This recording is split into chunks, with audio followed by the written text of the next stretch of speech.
నమస్తే. ఇన్నాళ్ళు నన్ను సపోర్ట్ చేస్తూ, ఎంకరేజ్ చేస్తూ మీ ప్రేమని నాకు అందిస్తున్న ప్రతి ఒక్కరికి కృతజ్ఞతలు. అలాగే ఈ వీడియో కూడా ఖచ్చితంగా మీకు ఉపయోగపడుతుంది. లైక్, షేర్ అండ్ సబ్స్క్రైబ్ చేసి మీ సపోర్ట్‌ని నాకు అందించండి. అలాగే ఈ వీడియో పట్ల మీకున్న అభిప్రాయాన్ని కామెంట్ సెక్షన్‌లో కామెంట్ చేసి తెలియజేయండి. ఇప్పుడు వీడియోని చూద్దాం. నమస్తే. Welcome to our channel. నేను పద్మిని. ప్రస్తుతంతో పాటు ప్రముఖ ఆధ్యాత్మికవేత్త, ప్రముఖ న్యూమరాలజిస్ట్ లక్ష్మీ నరసింహస్వామి ఉపాసకురాలు శ్రీమతి స్రవంతి గారు మనతో పాటు ఉన్నారు. మాట్లాడదాం. నమస్తే అక్క. నమస్తే పద్మిని. అక్క, చాలా మంది ఒక ప్రాబ్లమ్ తో చాలా సఫర్ అవుతుంటారు అక్క. ఆ ప్రాబ్లం ఏంటక్క? నేను అడుగుతా, మీరు అడుగుతారా? సరే, సఫర్ అవుతున్నారు అవన్నీ వదిలేసే. నీకు జరిగిన చక్కగా ఈ మధ్య ఎంతో హ్యాపీగా చక్కగా పెద్ద మంచి వీడియో కూడా చేసావు. అలాంటి వీడియోనే చేయాలనే స్ఫురణ కూడా వచ్చింది. ఇలానే చెయ్యి, ఇలానే చెయ్యి.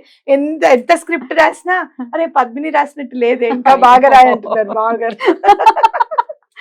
అట్లా కాబట్టి అలాంటి కోరిక నీకు నెరవేరింది కదా పద్మిని. ఒక కోరిక నెరవేరింది. అలా నువ్వు ఎంత అంటే జీవితంలో నిజంగానే చాలా పెద్ద అడుగు మనం వేసేది. పెళ్ళైన తర్వాత స్వగృహమే కదా నెక్స్ట్ అడుగు వేసేది.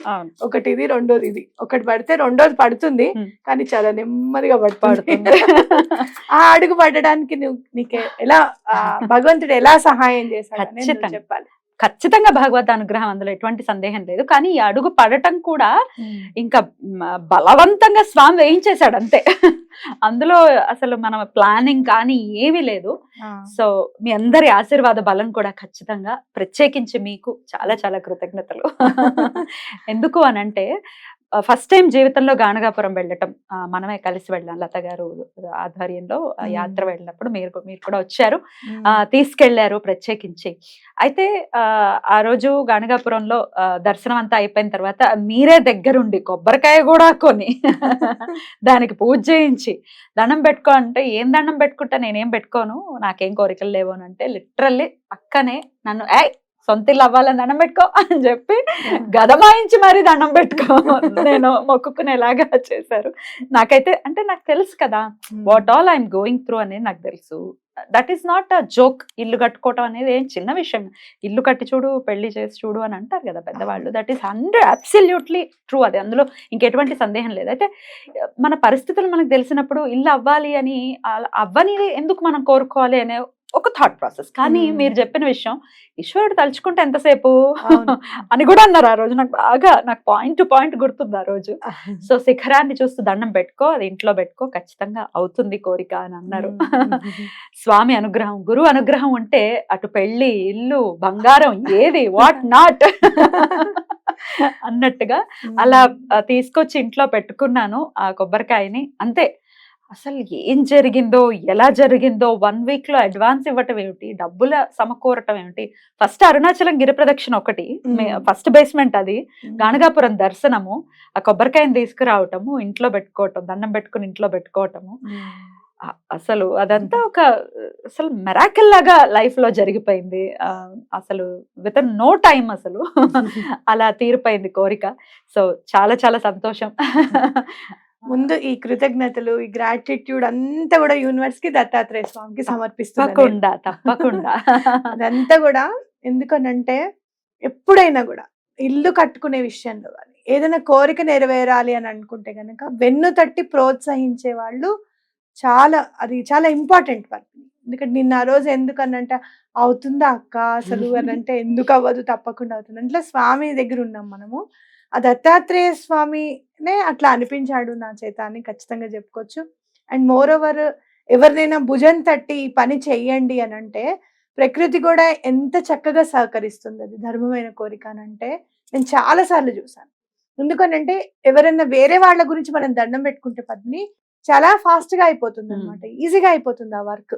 నాకు అనిపిస్తుంది ఇంత ఈజీగా అవుతుందా వేరే వాళ్ళ గురించి దండం పెట్టుకుంటే మనం అని చెప్పి. పరోపకారం చాలా ఇంపార్టెంట్ అది. అదే మనకి బ్లెస్సింగ్స్ గా స్వామి నుంచి కూడా మనం అందుకుంటామని చెప్పొచ్చు. కాబట్టి ఎవరైనా ఇలా ఇల్లు గురించి గనక ఇబ్బంది పడితే గనక, ఎవరైనా మిమ్మల్ని వెన్నుతట్టి ప్రోత్సహించే వాళ్ళు లేరు అని ఎప్పటికీ అనుకోవద్దు. తప్పకుండా ఈ ఎపిసోడ్ మీరు చూస్తూ ఉంటే గనక మేము వెన్నుతట్టి ప్రోత్సహిస్తున్నట్టే మిమ్మల్ని. ఖచ్చితంగా తప్పకుండా గాణగాపురం వెళ్ళండి, పూజ చేసుకోండి, ఆ కొబ్బరికాయకి పూజ చేసుకొని అక్కడి నుంచి మీరు ఇంటి నుంచి తీసుకురండి, శిఖరానికి దండం పెట్టుకోండి. తప్పకుండా చక్కటి ఇల్లు నిర్మించుకోవాలి స్వామి మేము అని చెప్పి. అలానే మీరు ఇల్లుని నిర్మించుకుంటారు. తప్పకుండా. ఇలా వెన్ను తట్టి ప్రోత్సహించింది మా అక్క కూడా.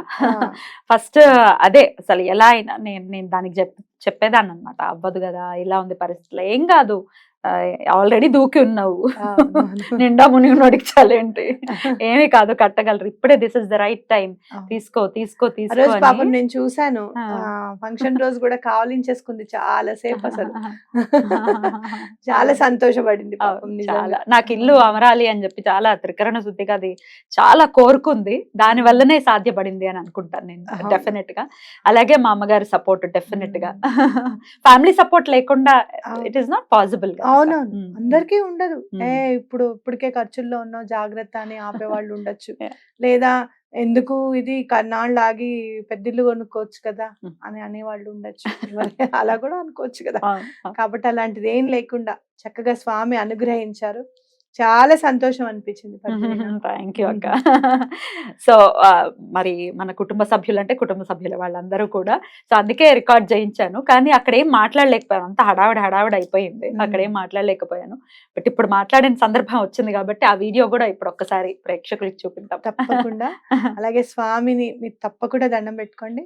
శ్రీపాదరాజం శరణం ప్రపద్యే, శ్రీదత్తరాజం శరణం ప్రపద్యే. ఇది దండం పెట్టుకోండి, ఇలా పెట్టుకోండి, ఎలాంటి సముద్రాలైనా మీరు దాటేస్తారు. ఖచ్చితంగా. అయితే సొంతింటి కళ నెరవేరటం కోసం గాణగాపురం వెళ్ళటం, అసలు ఇంకే కోరిక తీరాలన్నా కూడా గాణగాపురం. అసలు గాణగాపురంకి మీరు సొంతింటికి ఎందుకు వెళ్ళాలో కూడా నేను ఒక్క నిమిషంలో చెప్పేస్తాను. స్వామి నృసింహ సరస్వతి స్వామి వారు అంతా తిరుగుతూ ఎక్కడ తన మఠాన్ని ఏర్పాటు చేయాలి అని చెప్పి ఆలోచిస్తూ వస్తూ ఉంటే అక్కడున్న రాజు చెప్తాడనమాట, ఇది మీరు ఇక్కడ మీరు తీసేసుకోండి స్వామి, గాణగాపురంలో మీరు మఠాన్ని నిర్మించేసుకోండి ఇంకా అని చెప్తారు. అంటే ఉండడానికి ఆలోచన వచ్చినప్పుడు గాణగాపురంలో ఒకళ్ళు రాజు మఠానికి అని చెప్పి ఇచ్చేశాడు అట్లా.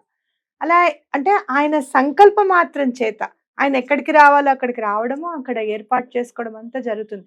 మీరు ఇప్పుడు కాదు గాణగాపురాన్ని, ఇంకొక 20 years బిఫోర్ చూస్తే గనక ఎండిపోయిన చెట్లు, ఎట్లాంటి ఎండిపోయిన చెట్లు ఉంటాయంటే దుమ్ము ఉంటుంది అనమాట చెట్టు మీద కూడా. ఇంకా దుమ్ముంది చెట్టు మీద, ఎండిపోయిన చెట్టు మీద అంటే వర్షం పడి ఏనాడైందో అలాంటి పరిస్థితుల్లో ఉండేది గుల్బర్గా అంతా కూడాను. కానీ మళ్ళీ గాణగాపురం సస్యశ్యామలం, మళ్ళీ గ్రీనరీ మొత్తం అంతా అక్కడ. అసలు ఆశ్చర్యం అనిపించింది నాకు, ఇప్పుడు దాకా ఎండిపోయిన రాళ్ళు, ఇంత రాళ్ళు అవన్నీ ఉండి అలాంటి బీడు భూమి నుంచి ఇంత తొందరగా సస్యశ్యామలం కదా. అంటే స్వామి దయ అది, సస్యశ్యామలం అనేది. స్వామి ఉన్నారు కాబట్టి, అంటే మఠము అని అనుకోగానే ఆయన అక్కడికి వచ్చి మఠం నిర్మించుకున్నారు. అలానే మీరు ఇల్లు అనుకోగానే ఆ మఠాన్ని దర్శించి ఆ శిఖరాన్ని దర్శిస్తే చాలు, మనం ఇల్లు కట్టుకుంటాం. అది మాత్రం అది అపూర్వం. అసలు ఏ సమస్యని దీనికి ఇది కదా. మళ్ళీ మీకు ఇంకా ఏదైనా వేరే ప్రాబ్లం కి గాణగాపురం ఎందుకు వెళ్ళాలో కూడా నేను చెప్తాను తప్పకుండా. అయితే ప్రాబ్లం వైజ్ కూడా మనం ఎప్పుడెప్పుడు దీని గురించి మాట్లాడతాను, ఎప్పుడెప్పుడు స్వామి నాకు చేసినటువంటి లీలల గురించి మాట్లాడతానని ఉవ్విళ్ళూరాను. మొత్తానికి ఎట్టకేళ్ళకి ఆ సమయం రానే వచ్చింది, దీని గురించి మాట్లాడాను. సో నా ఇంటి వీడియోని కూడా ఒక్కసారి చూడండి. Video please.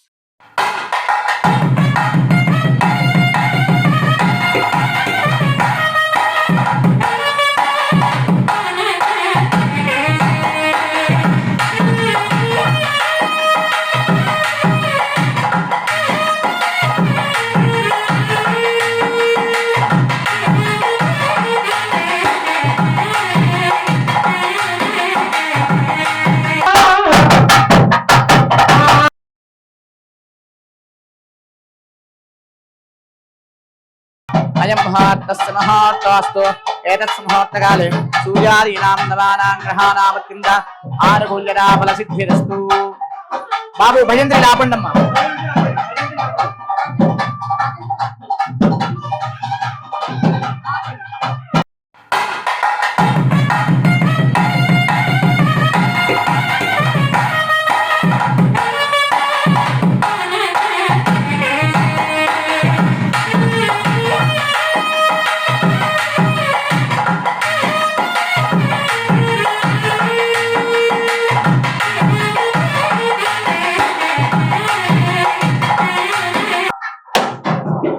ఓం జాఫలనీర్యావలావస్నాయాస్తి పుష్పినేః బృహస్పతి ప్రసూదాస్తానాం చంద్రమసః ఫలం మనోరథఫలం పుత్రపౌత్ర ప్రవర్ధనం తస్మాత్ రూపే స్యాదస్యాంతం ప్రయచ్చమే జాతవేద శేషనవామ సోమరాది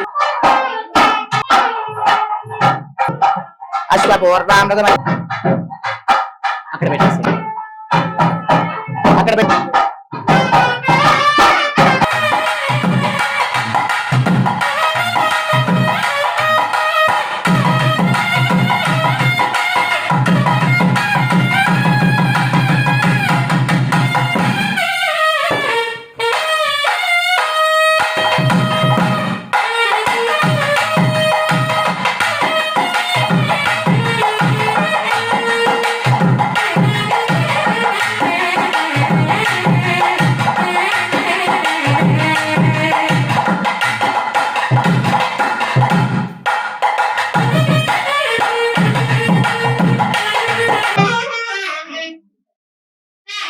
ఓం ఉద్దేప్యస్య జాతవేదోపఖ్యాన్నిర్దిమ్మం గాలిస్తుంది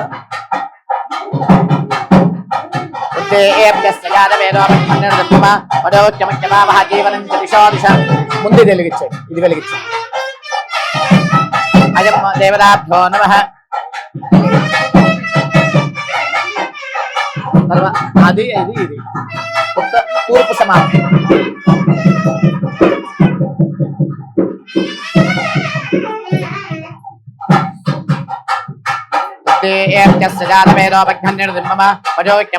జీవనం దిశో దిశ ఓం దీపం జ్యోతి పరం బ్రహ్మ దీపం జ్యోతి భజంత్రి లాపమలండి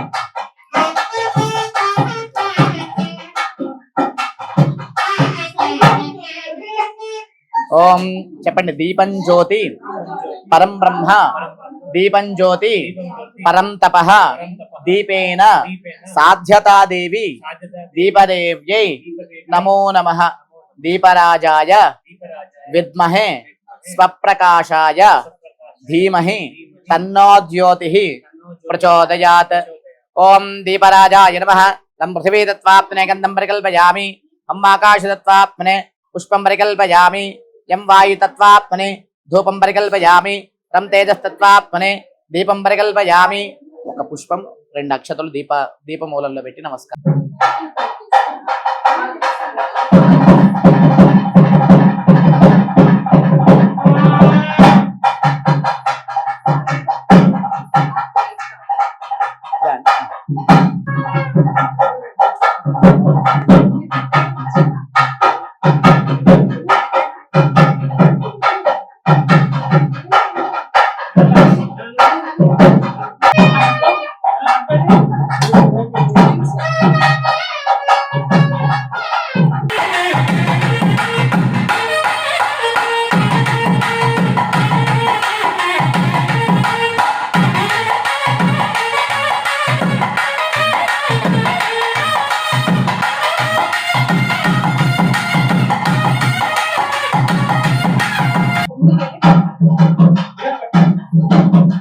ఓం ధ్రువంతే రాజా వరుణా ధ్రువం దేవా బృహస్పతిః ధ్రువంత ఇంద్రశ్చ తస్మై అది పొంగగానే కొబ్బరికాయ కొట్టండి కొబ్బరికాయ కొట్టి నీళ్లు పోయాలి ఒక చుట్ట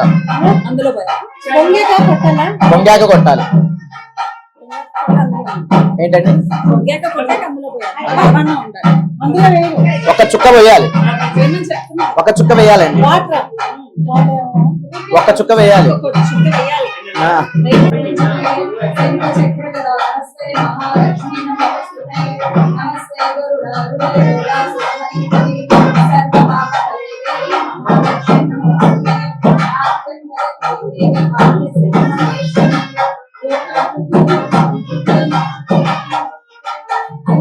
కృపావలంబన కరి మాతా అన్నపూర్ణేశ్వరి